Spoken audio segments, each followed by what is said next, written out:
মহাসচিব জনাব মির্জা ফখরুল ইসলাম আলমকে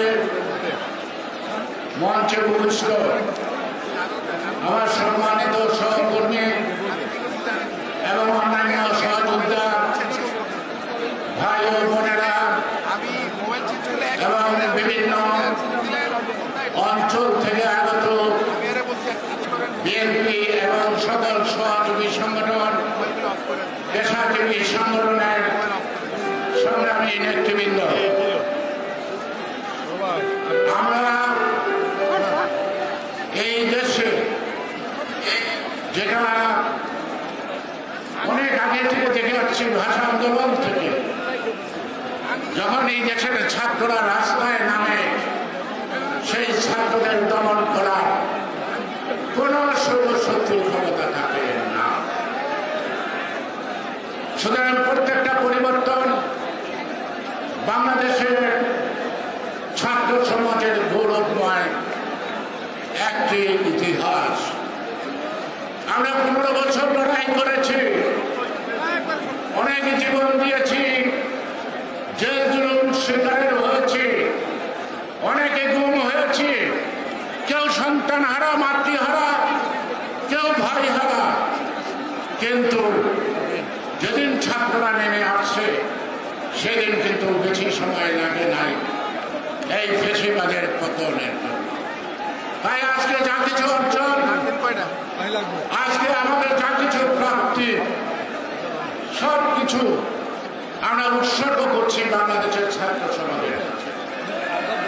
এই ছাত্র সমাজ নামছে বলেই, তাদের উপরে বিশ্বাস করে লক্ষ লক্ষ জনতা তাদের সামনে নেমেছে। সাইড বুকে বুকে নিয়ে সবাইকে মরতে শিখেছে, সবাইকে বাঁচার জন্য সাহসী হওয়া শিখেছে। আপনারা জানেন ফেসিবাদের সরকারের পতন হয়েছে, এখন কিন্তু বাংলাদেশে এখনো কোনো সরকার নাই। আমি আশা করব, বিশ্বাস করব, আমাদের দেশপ্রেমিক সেনাবাহিনীর পক্ষ থেকে সেনাবাহিনীর প্রধান দায়িত্ব নিয়েছে এবং আমরা বলবো যথাশীঘ্র পার্লামেন্ট বিজয় হয়েছে, এখন আপনাকে একটি সরকার উপহার দিতে হবে। সরকারে কে আসবে না আসবে এটা আমাদের বক্তব্য না, একটি সরকার দরকার। সরকার ছাড়া প্রশাসন চলতে পারে না। সেই কারণে যত তাড়াতাড়ি সম্ভব যেই যে সরকারের শূন্যতা, এই শূন্যতাটা পূরণ আপনাদেরকে করতে হবে। দেশের মানুষ আপনাদেরকে বিশ্বাস করে, বহুদিন পরে আপনারা সেই বিশ্বাস আবার পুনঃপ্রতিষ্ঠিত করছেন জনগণের কাছে। বাকি কাজটা করে আমাদের যে আন্দোলন, এক দফার একটি নিরপেক্ষ এবং সুষ্ঠু অবাধ নির্বাচন, জনগণের ভোটের অধিকার, আমরা বলবো সরকার গঠন করেন এবং গণতান্ত্রিক গঠন ত্বরণের যাত্রা শুরুর সূচনা করেন। কয়দিনে পারবেন, কয়দিনে পারবেন না, এই প্রশ্ন আমরা রাখছি না। এবং কে উপদেষ্টা, কে প্রধান উপদেষ্টা হবে সেই ব্যাপারেও আমাদের মাথা ব্যথার নাই।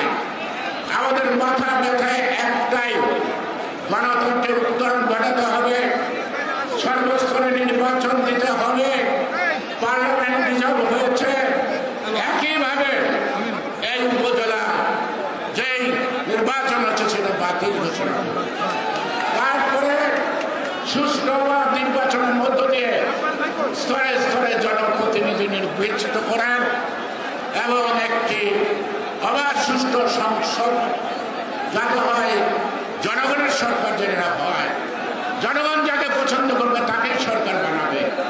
সুতরাং আমরা কৃতজ্ঞতা জানাই এই দেশের জনগণ মানুষের কাছে, কৃতজ্ঞতা জানাই আমাদের ছাত্র সমাজের কাছে। তাদের আন্দোলনে আমরা আমাদের নেত্রীকে ফিরে পেয়েছি, আমার নেত্রীকে আমি আজকে মুক্ত দেখতে পাচ্ছি এবং এইটাই আমাদের ছিল আশঙ্কা, হাসিনার পতন যেন খালেদা জিয়া উপভোগ করতে পারে। সেই কারণে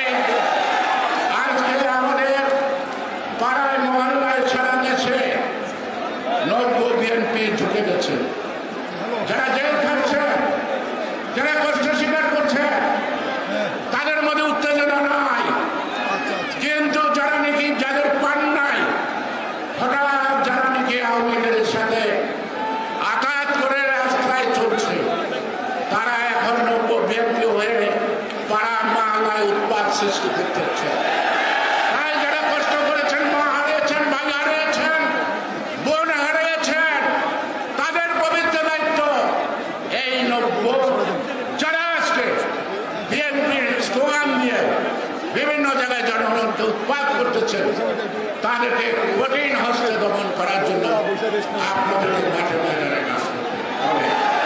তাই আমাদের চাওয়ার কি একটি সংসদ, আমাদের চাওয়ার কি একই নিরপেক্ষ নির্বাচন।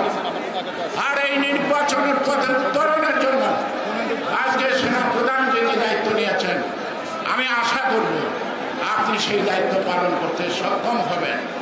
জনগণ, আমরা রাজনৈতিক দল, আমরা বিনা শর্তে আপনাকে সমর্থন করেছি, আপনার কথায় বিশ্বাস করেছি। তাই জনগণকে আশাবাদ করবেন না। আর পুলিশের ভাইদের বলবো, আপনাদের মধ্যে শতকরা 2 থেকে 3 জন লোক খারাপ ছিল। আপনারা সবাই তো খারাপ কাজ করেন নাই। আপনারা কেন ভয় পান? আপনারা কেন ভয় পান? যারা খারাপ কাজ করছে তারা ভয় পাইতে পারে। তাদের বিচার প্রশাসন করবে, তাদের বিচারের দায়িত্ব নেওয়া আমাদের। সেই কারণে প্রশাসনের এবং পুলিশ প্রশাসন থেকে আরম্ভ করে সকল প্রশাসনের কাছে বলবো, বুকে হাত দাও, জিজ্ঞেস করুন আপনি যদি কোনো অপরাধ না করেন তাহলে আপনি জনতার কাতারে নেমে আসুন। আপনারা জনগণের পাশে আসুন। জনগণের শত্রু আপনাদেরকে আমরা দেখতে চাই না। হাসিনা আপনাদেরকে মুখামুখি করেছে, বারবার বলেছি জনগণের মুখামুখি হবে না। সেই কারণে পোশাকের প্রতি মর্যাদা রেখে এবং সরকারের সংবিধানের উপরে মর্যাদা রেখে যারা অপরাধ করেন নাই তারা সবাই সংঘবদ্ধভাবে যার যার কর্মক্ষেত্রে যোগ দেবেন। এটা আমার আহ্বান, এটা আমার বিশ্বাস। আপনারা তা করবেন, দেশকে আপনারাও ভালোবাসেন। সর্বশেষ আবার বলছি, শেখ হাসিনা পালিয়ে গেছে, কিন্তু তার পেটে আপনার হয়ে গেছে। ষড়যন্ত্র এখনো শেষ হয় নাই, এখনো ষড়যন্ত্র চলমান। চোখ কান খোলা রাখতে হবে, এই ষড়যন্ত্রকে মোকাবেলা করতে হবে। যারা সরকার গঠন করবে, যারা দায়িত্ব নিচ্ছে, তারা আমাদেরকে, আমরা নিঃশর্তভাবে তাদেরকে আমরা সহযোগিতা করব। কারণ আমাদের দেশপ্রেম আছে, আমরা দেশকে ভালোবাসি, আমরা জিয়ার আদর্শ শুনি, আমরা খালেদা জিয়ার সৈনিক। আমাদের নতুন প্রজন্মের নেতা, দলের ভারপ্রাপ্ত চেয়ারম্যান তারেক রহমানের আমরা অনুসরণ, তার নেতৃত্বে দল চলছে। তিনি বারবার আপনাদেরকে আহ্বান করছে সেগুলি সামিল করলেন।